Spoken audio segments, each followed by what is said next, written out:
What if one day you wake up with all the money you ever dreamed of? The house, the car, the investments, the status symbols. But when you look closely, you realize you're not free at all. You're locked into commitments. You're locked into maintaining a certain lifestyle. You're trapped by endless responsibilities that come with your wealth. And worse, you no longer own your time. This is the silent trap of chasing money without thinking about freedom. It's like running a marathon only to discover you've been running in circles inside a prison yard. The world sells us a vision: become rich and you'll be free. Ads show us glamorous lives, entrepreneurs on yachts, celebrities smiling without a care. But behind the curtain, the story is often different. The entrepreneur spends 16 hours a day chained to the business. The celebrity can't step outside without bodyguards. The executive is constantly stressed because one wrong move could erase decades of work. So the big question is not just how do I get rich, but how do I get rich without losing freedom? That's the theme of today's journey, and this is the long game. I'm Nathan, your host. Together, we'll walk through the mindset, the strategies, and the decisions that allow us to build lasting wealth without surrendering our independence. Because real wealth is not just numbers on a balance sheet. Real wealth is the ability to wake up in the morning and decide how you want to spend your day. It's the power to say yes to what matters and no to what doesn't. It's designing a life where money serves you instead of you serving money. Let me paint a picture. Imagine two paths. On the first path, you pursue money with blinders on. You hustle, you grind, you never stop. Eventually, you pile up millions, but your health deteriorates, your relationships suffer, and every dollar you've earned feels like it comes with strings attached. You look rich on the outside, but inside, you're stuck. On the second path, you approach wealth differently. You ask yourself early on, what does freedom look like for me? Maybe it's the ability to work from anywhere. Maybe it's never missing time with your family. Maybe it's pursuing passion projects without worrying about bills. Then you build your financial strategy around those answers. You invest in systems, assets, and habits that grow your wealth while protecting your freedom. That second path may take longer, it may not look as glamorous, but it leads to a life that's truly yours. The irony is, many people sacrifice freedom in the pursuit of freedom. They think, once I hit a certain number, then I'll be free. But along the way, they chain themselves with debt, obligations, or even an identity built around constant hustle. By the time they get there, they've forgotten what freedom feels like. That's why we need to flip the script. Instead of thinking, I'll gain freedom after I'm rich, the better mindset is, I'll design my path to riches so that freedom is baked in from the start. And that's where the long game begins. In this series, we'll explore practical strategies like building assets that earn even when you rest, creating businesses that don't consume your soul, investing with patience instead of desperation, and defining what enough means for you. We'll uncover why compounding doesn't just apply to money, but also to time, health, and peace of mind. We'll see how some of the wealthiest, happiest people design simple, intentional lives that give them both money and freedom. And we'll expose the myths that trick millions into believing they need to grind forever, when in truth they could start tasting freedom much earlier. So as you listen, I want you to ask yourself, what does freedom mean to me? What does getting rich mean to me? And are the paths I'm walking today actually leading to both, or only to one at the cost of the other? Because here's the truth: wealth without freedom is just another form of poverty. But freedom without resources is fragile. The sweet spot, the long game, is finding the balance where your money multiplies while your freedom expands. Welcome again to the long game. I'm Nathan, and this is part 1 of Get Rich Without Losing Freedom. Now let's dive deeper and start breaking down the myths that hold hostage on their path to riches. Let's start with the myths. Because if you don't tear down the illusions, you'll keep walking the same dangerous path, thinking you're headed toward freedom, when in fact, you're moving deeper into a cage. The first myth is simple but deadly. More money equals more freedom. It sounds logical at first. If you have more money, you can buy back your time. You can outsource the things you don't want to do. You can stop worrying about bills. That part is true, up to a point. But here's where the trap sets in. After your basic needs and some comforts are covered, more money often brings more complexity, not more freedom. Think about it. A bigger house doesn't just mean more space. It means more maintenance, more taxes, more repairs. A luxury car doesn't just mean a smooth ride. It means higher insurance, more stress about scratches, and a cycle of upgrades to keep up with appearances. A bigger company doesn't just mean more profit. It means more employees, more regulations, more pressure. Every layer of wealth that isn't designed carefully adds weight. And when you add enough weight, you start sinking. The second myth is freedom comes after the grind. How many times have we heard this story? Someone says, "I'll work 80-hour weeks for 10 years, then I'll be free." The idea is that freedom is a prize waiting at the finish line. But here's the harsh truth. Most people never cross that finish line. Why? Because habits compound. If you spend a decade training yourself to always grind, to always chase, to always ignore rest, you don't magically flip a switch when you hit a number in the bank. You keep grinding. You keep chasing. You forget how to live free because you've trained yourself to live chained. It's like telling yourself, "I'll run flat out forever, then I'll suddenly learn how to walk slowly and enjoy the view." But the longer you run, the harder it becomes to stop. The third myth is cultural. Rich people are free people. Society glorifies wealth. Magazines, social media, even movies constantly tell us that the wealthy live without limits. But if you look closer, many of them are less free than the average worker. Some can't trust relationships because they're never sure if people like them for who they are or for what they have. Some can't stop working because the empire they've built consumes them. Some are trapped by the image they've created, constantly performing for an audience, terrified of losing status. Wealth can magnify freedom, but it can also magnify chains. And unless you're intentional, the chains win. So what do? How do we escape these myths? The answer begins with redefining what rich means. Being rich isn't just having a lot of money. Being rich is when money and freedom walk together. You're rich when your wealth buys you the ability to live life on your terms.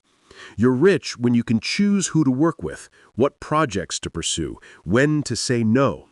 You're rich when your daily life feels aligned with your values, not just your bank account. And here's the key insight.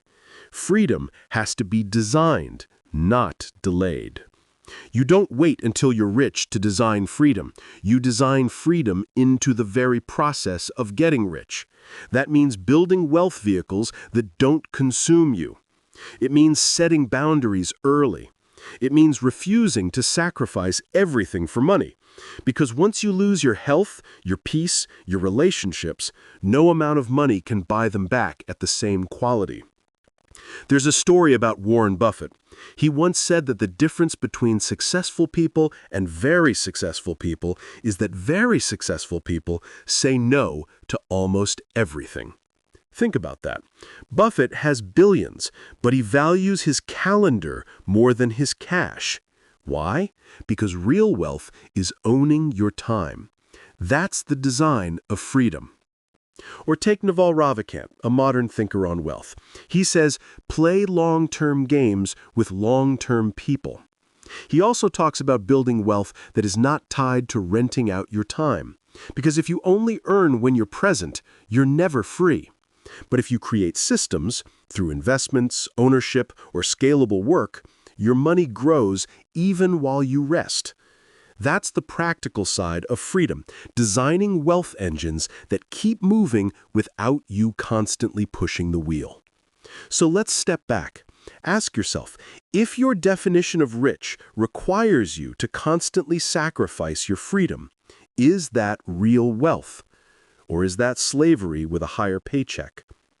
Here's a mental model I want you to carry forward. Imagine your wealth and your freedom as two dials on a machine. Most people turn the wealth dial all the way up, but forget to adjust the freedom dial, so it stays stuck at 0. The goal is to turn both dials together. It may not be as fast, it may not look as glamorous, but that's how you create a life that's actually worth living. In the next part, we'll explore the frameworks and strategies that let you build wealth while keeping your freedom intact. We'll talk about assets that serve you instead of owning you, and how to make decisions today that don't just get you rich tomorrow, but keep you free for decades to come. Because this is the long game, and in the long game, both money and freedom matter. We've dismantled the myths. Now let's begin building the framework, because it's one thing to know that wealth without freedom is dangerous, but it's another to understand how to actually design a life where both grow together. The first cornerstone is this: separate time from money. As long as your income depends entirely on the hours you work, you'll always be chained. Doctors, lawyers, consultants, many of them make incredible money, but notice they stop earning the moment they stop working. Their wealth is tied to their presence. That's not freedom. To unlock freedom, you need assets that earn even when you're not there. This could be equity in a business that runs without your daily involvement. It could be investments that compound quietly in the background. It could be intellectual property, books, courses, software that continues to generate royalties. The mindset shift here is profound. You're no longer trading time for money, you're trading ideas, systems, and capital for money.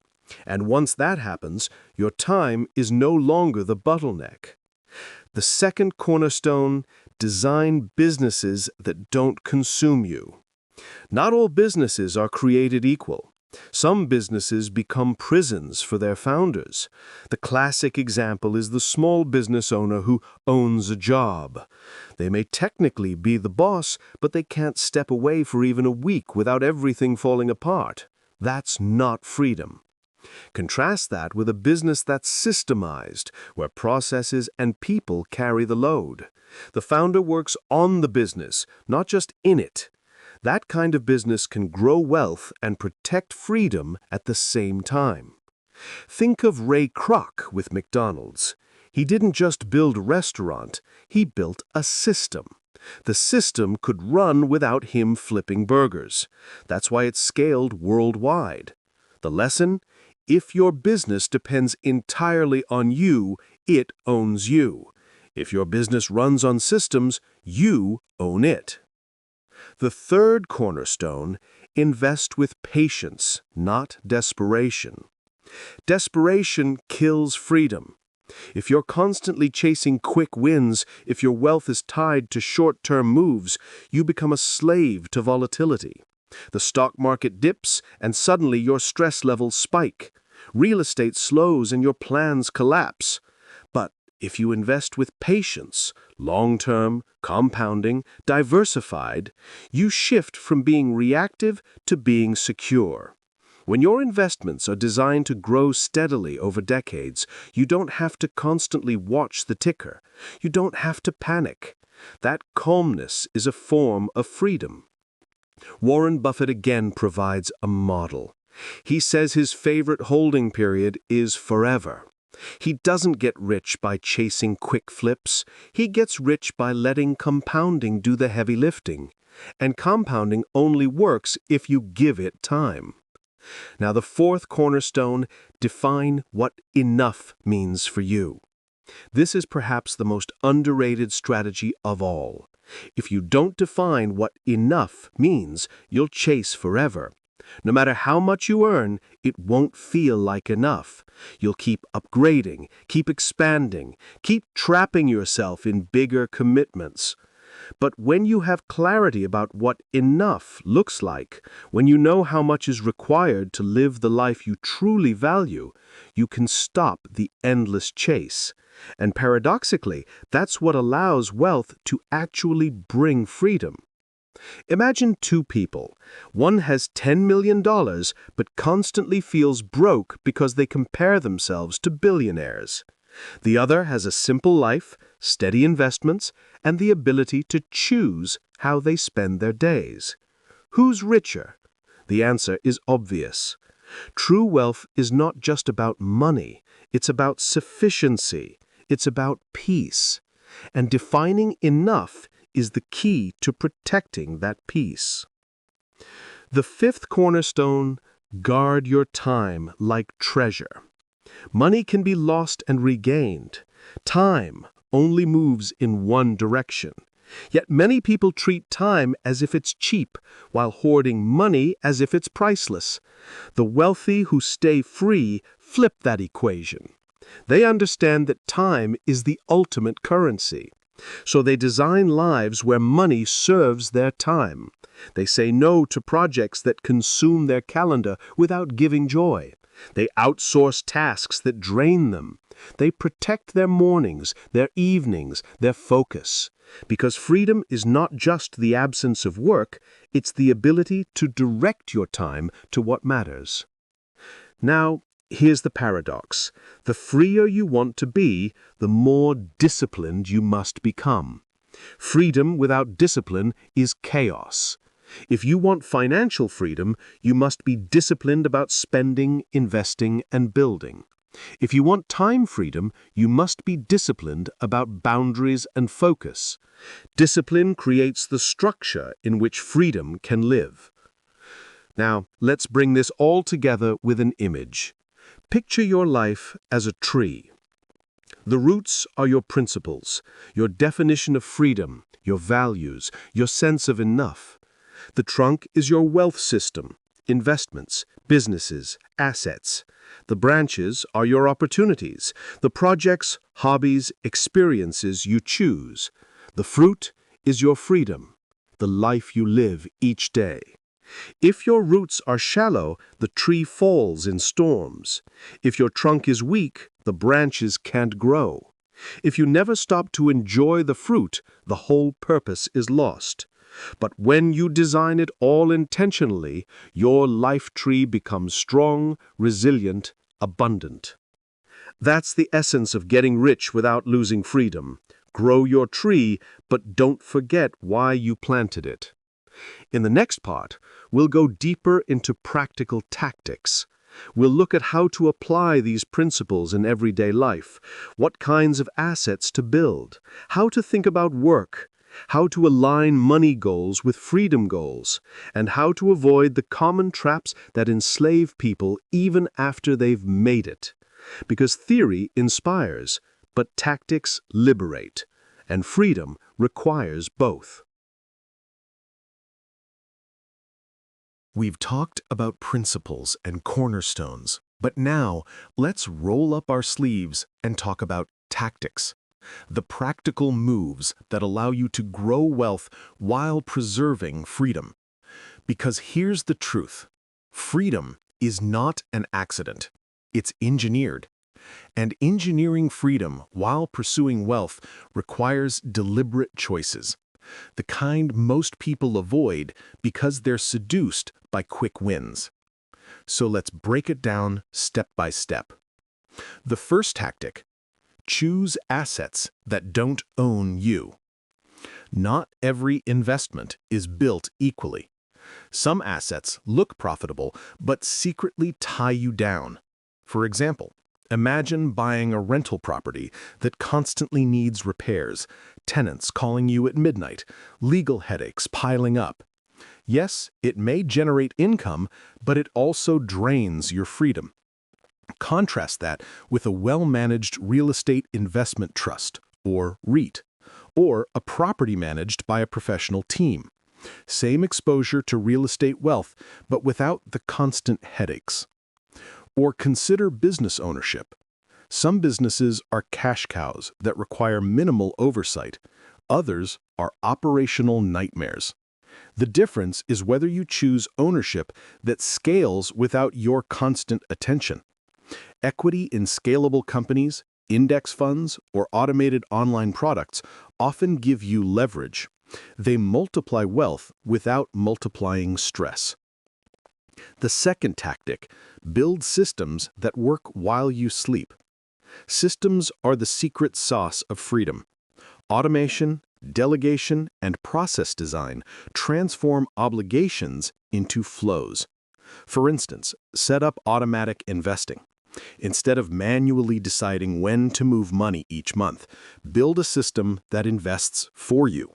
It removes decision fatigue, protects you from emotional swings, and compounds wealth without your daily input. On the professional side, build processes so your work delivers even in your absence. This could mean training your team so they don't depend on you for every decision, documenting workflows, or using technology to handle repetitive tasks. Every task you automate or delegate adds another brick to your freedom.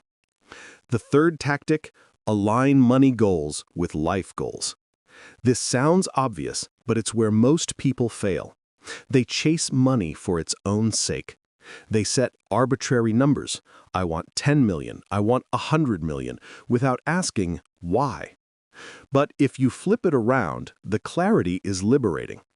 Ask yourself, what do I want my life to look like in 5 years, in 20 years? What experiences do I want? What relationships do I want to protect? What impact do I want to leave? Then reverse engineer the money you need to support that vision. If freedom means traveling with your family 3 months a year, calculate the cost and build toward that. If freedom means pursuing art without worrying about bills, set your investment goals accordingly. When money goals serve life goals, money becomes a tool, not a trap. The fourth tactic is avoid lifestyle creep. Lifestyle creep is the silent assassin of freedom.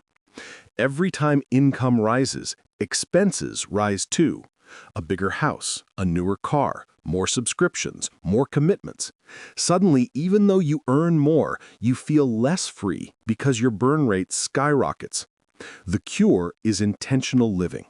When income grows, let your investments grow faster than your lifestyle. Cap your fixed costs. Keep luxury flexible, not permanent.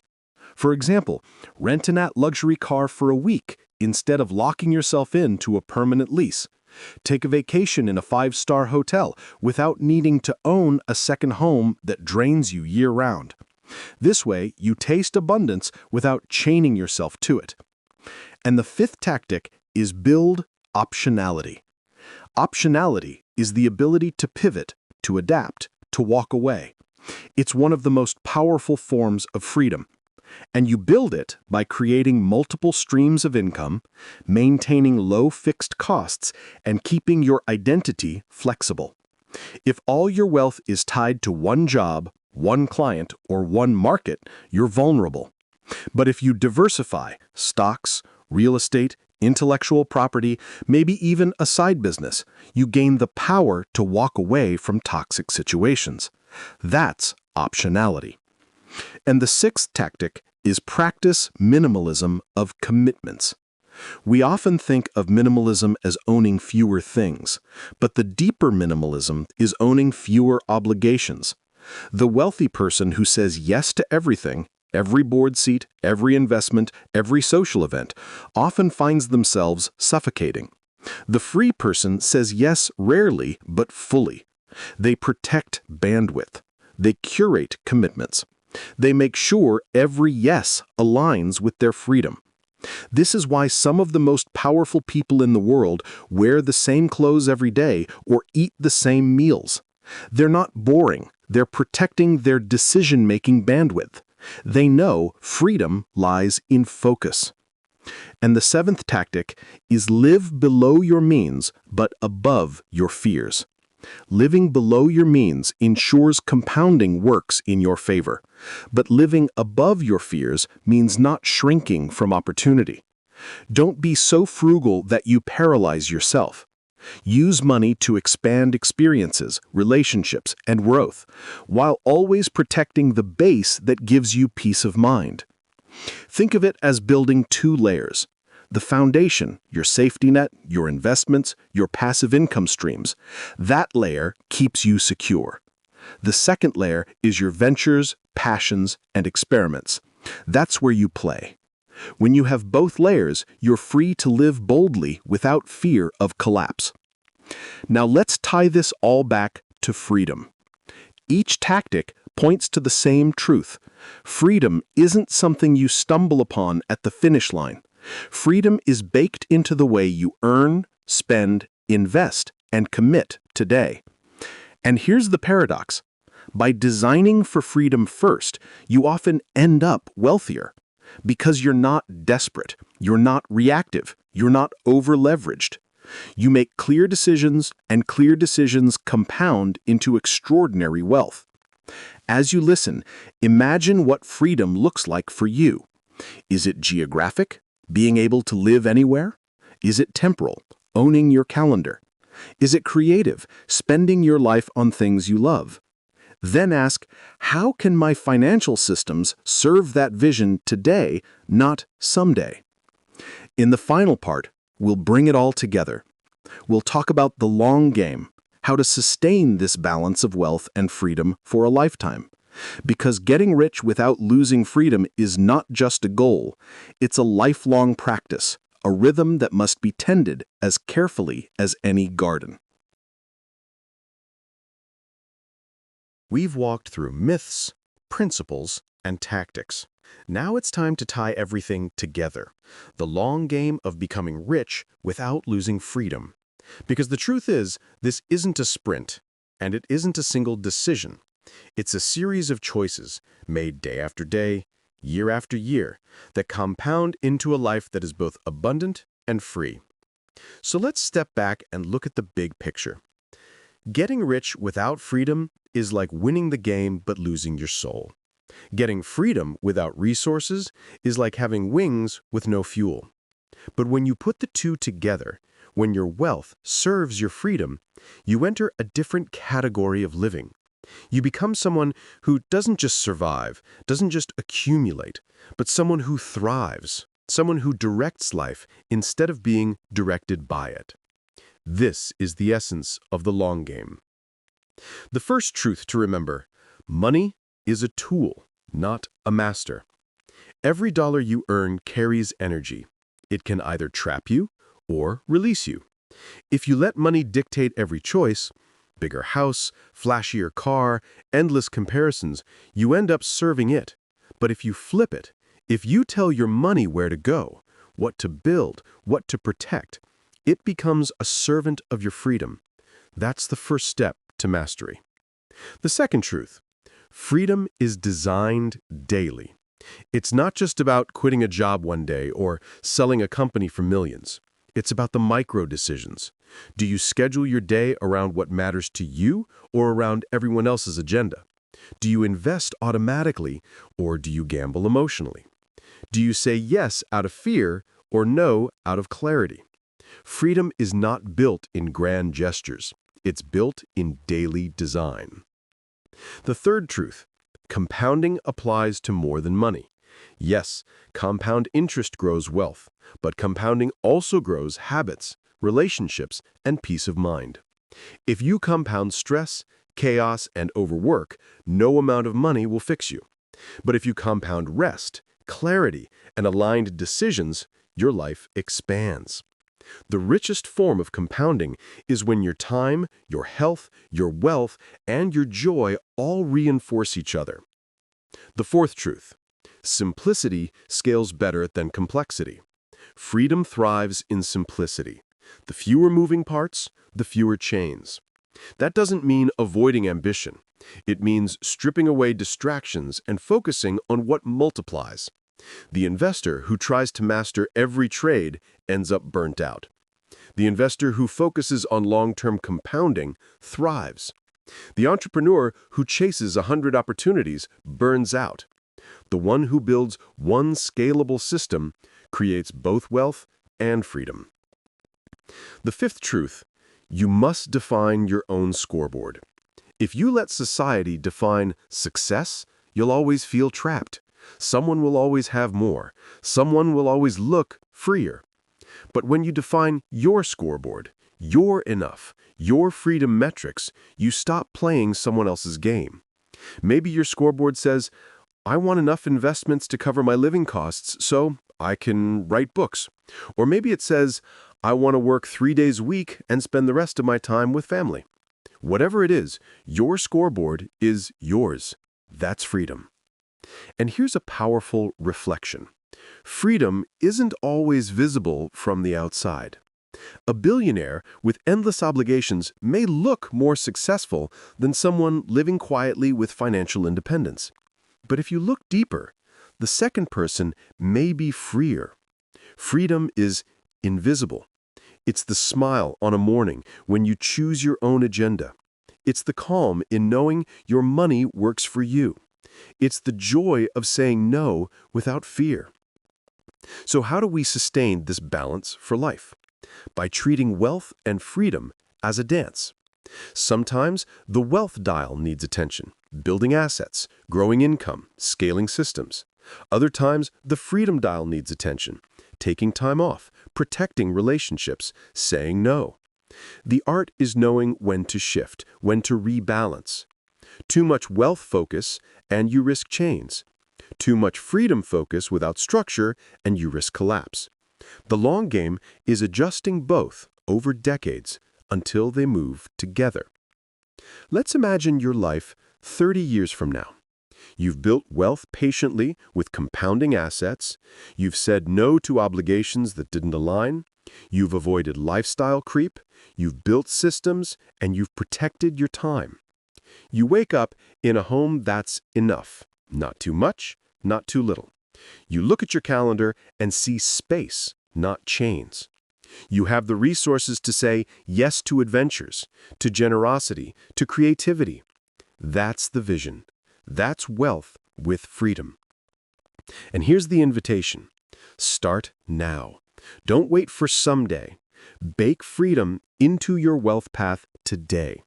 Design your assets today. Protect your time today. Define your enough today. Because freedom delayed is freedom denied. As we close this series, let me leave you with one idea.